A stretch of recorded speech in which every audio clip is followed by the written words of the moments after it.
Hi, this is James, the unofficial mayor of Cowboy Country. Welcome to the channel. I'm so glad you could be here with us. This is a prototype shirt.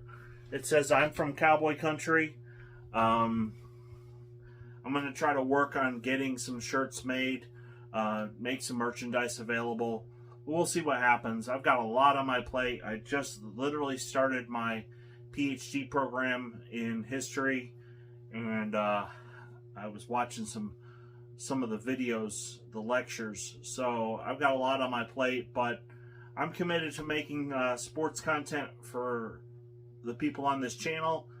And we are previewing different teams in the Big 12. And tonight we're going to preview Texas. Now, I have a lot of mixed feelings about Texas because when I was a student, and then now, granted, I was a non-traditional student, but when I was a student, and then in the years following, mainly during the Les Miles years, it seemed like he would get a big lead on them, and then Texas would roar back, and it was. I do remember. I actually went back in the Army after I finished up at Oklahoma State.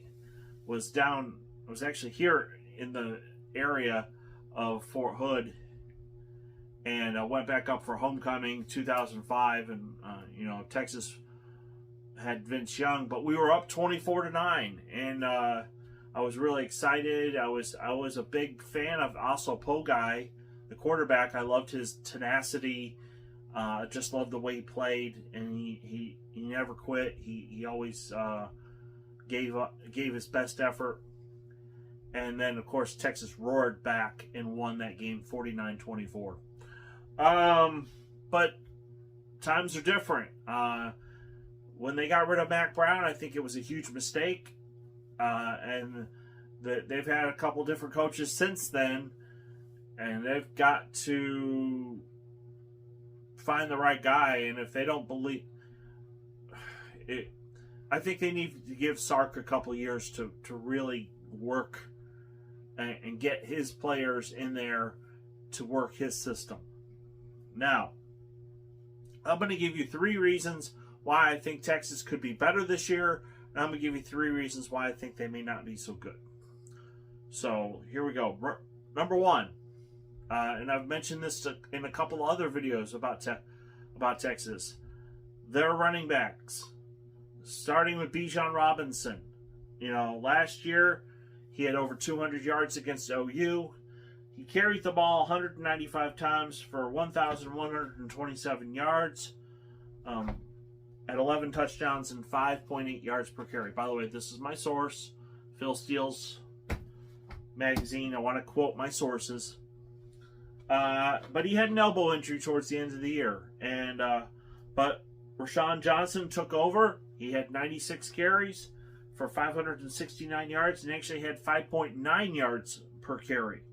So Phil Steele lists them as the best running back core in all of the Big 12, and I tend to agree with him. I mean, Kansas State has a great starting running back, but I don't know about their depth. I think Oklahoma State, quite frankly, has got some athletes there. They're just unproven. So, of course, I have a high opinion of Ollie Gordon, but that's a different story. The second reason I think that Texas could be better this year, according to Phil Steele, they have the best wide receiver core in the Big 12. And I definitely remember Xavier Worthy during the during the OU Texas game. I always watch that game. I think it's a very enjoyable football game. It's always action-packed. No, I don't necessarily have a side to pick from. Although I do, this may surprise you. I do tend to root for OU when they're not playing Oklahoma State, just because I want. If OU is good and Oklahoma State's good, then Bedlam at the end of the year is more special. Plus, I know some OU fans. So, they're going to have a good. I do believe their wide receivers are going to be good. Their offensive line, it's kind of weird. I have them on the plus side and the minus side. Here's why. On the plus side, they helped to, as far as the rushing attack, Texas had 199 yards a game last year. That's the most rushing. That's the most yards rushing since 2016. So that's a good sign. That's a really good sign. I'm old school. I believe you have to be able to run the football and play good defense. And they ran the ball effectively last year. I need to grab a drink real quick. Now, somebody mentioned I should get Orange Crush. And I did. I actually found some. And then I drank it. I actually had 2 different bottles of Orange Crush with me at work, and I drank them both. So maybe one day I'll have it with me on camera, but yes, I did. Somebody suggested that I look for it. I did. I found it, but I drank it earlier, so I apologize. But I do listen to people's comments, and I do listen to what you have to say. 3 reasons why Texas may not be as good. Well, let's go back to the offensive line. Yeah, Texas ran the ball much better last year, but they gave up 26 sacks. That's too many. You're not going to be able to throw the ball effectively. You've got good athletes at wide receiver. You've got to protect your quarterback. And I said this in a video about one of the other teams in the Big 12. I said you have to be able to win the battle up front, and that has to happen. So they've got to shore up their offensive line. Surprisingly,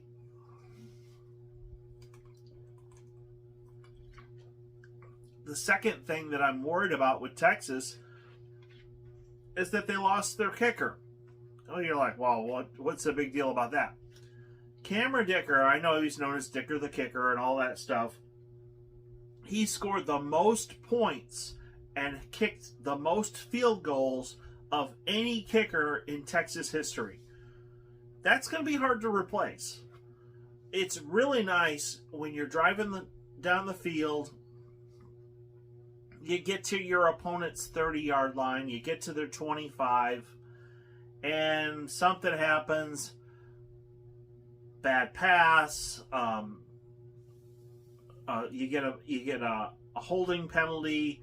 Something happens, and you're not able to finish the drive. It's nice to be able to turn to your special teams, say, all right, go out there, kick a field goal, and at least you can salvage the drive, and you can get some points on the board. I mean, do I want to kick a field goal? Not really. Would I rather salvage the drive and get 3 points as opposed to going for 4th and 2 and not getting it, and then all of a sudden you got to give the ball to the other team? I'd much rather kick a field goal, get some points for that work, because it's really demoralizing when you have an offense that works their way down the field and then they stall and they don't finish the job, and then they walk away with nothing. So at least if you drive down the field, you got a solid field goal kicker. As an offense, that if you get the ball within your opponent's 30-yard line, you're going to put points on the board. And the more times you can put points on the board, the better, because that puts pressure on the other team. They've got to score. And what happens when you put pressure on people? Well, sometimes they make mistakes when you put pressure on them. So, anyway, that's why in my philosophy of football, I want to control the clock, control the line of scrimmage, put points on the board, and then make the other team have to score with less time than they, all of a sudden they got to run a 2-minute offense. Anyway, the third thing that concerns me about Texas is their defense. Yeah, Texas scored a lot of points against OU last year. Yeah, Texas was their offense was really good. Every time that they took the field, you felt that they could score. But their defense gave up 31.1 points per game last year. They also allowed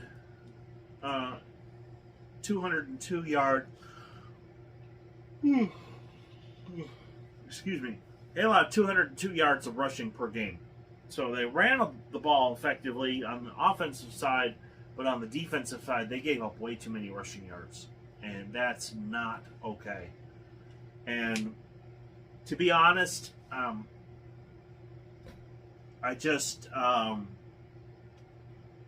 trying to be objective here, but it's hard for me. When I saw, because